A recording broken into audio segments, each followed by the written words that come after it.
വയനാട് നിന്ന് കോഴിക്കോടേക്കുള്ള യാത്രയിലാണ്. നല്ല ട്രാഫിക്കാണ്. ഏകദേശം ഞങ്ങളിപ്പോൾ 8-ാം വളവിൻ്റെ അടുത്തെത്തി.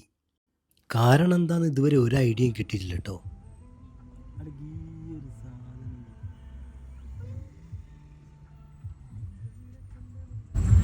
അവിടെ ഒരു വണ്ടി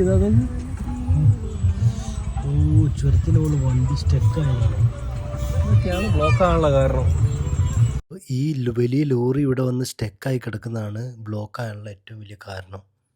ഈ ലോറിക്ക് കാര്യമായിട്ട് എന്തോ ഒരു അപകടം സംഭവിച്ചിട്ടുണ്ട്. എന്താ സംഭവിച്ചെന്ന് വലിയൊരു ഐഡിയ ഒന്നും കിട്ടുന്നില്ല. പറഞ്ഞില്ല, എല്ലാം ഡേഞ്ചർ സിറ്റുവേഷനിലാണ് നമ്മൾ വേഗം കഴിച്ചിലാണ്. ഇതെല്ലാം കൂടി അവിടുന്ന് ബ്രേക്ക് പോയിട്ട് ഇങ്ങോട്ട് ബാക്കോട്ട് വന്നു. അല്ലല്ല, മുകളിൽ ബ്രേക്ക് പോയിട്ട് താഴോട്ട് വന്നിട്ട് അയാൾ മതിൽ വീണ് ചിരിച്ചതാ. എന്നിട്ട് ഇങ്ങനെ മറയാൻ നിൽക്കുക. ആ വളവെന്ന് വളയുമ്പോഴേ എന്തൊക്കെ പ്രശ്നമാണ്.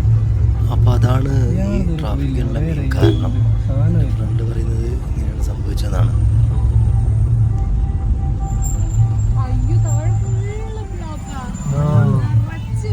ഇത് ലക്കാ ചൊരം പറയുന്നത്.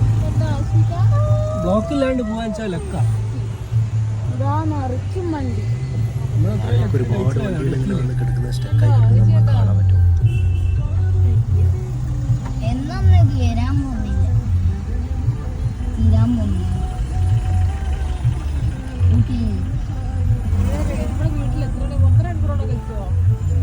നമ്മള് ഏറില്ല ഇപ്പൊ 8:30-8:45 ഒരു മണിക്കൂർ 8:45 എത്തും. നമുക്ക് ഇതിലെ പോവാം, പരപ്പമ്പൊയിലായി പോവാം. പരപ്പമ്പൊയിൽ എല്ലാവരും നല്ല അപ്സെറ്റാണ്. ആളുകളൊക്കെ കണ്ടാൽ തന്നെ അറിയാം. ഓരോ ആളുകളെ ഫേസിലേക്ക് നോക്കുമ്പോൾ തന്നെ നമുക്ക് മനസ്സിലാവും ഭയങ്കര ബോറടിച്ച് നിൽക്കുകയാണ്.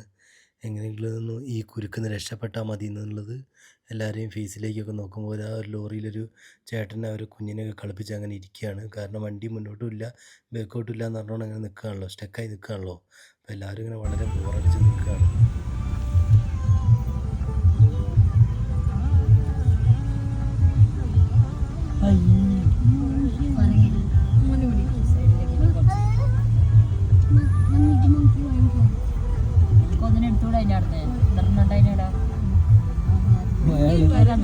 അയാളെ അന്വേഷിക്കാൻ പോവാ. അയാൾ ബസ്സിൽ കിളിയത്താണ്. എന്താ സംഭവം നോക്കാൻ പോവാ. എത്ര ആൾക്കാരെ കുടുങ്ങി കിടക്കുന്നു.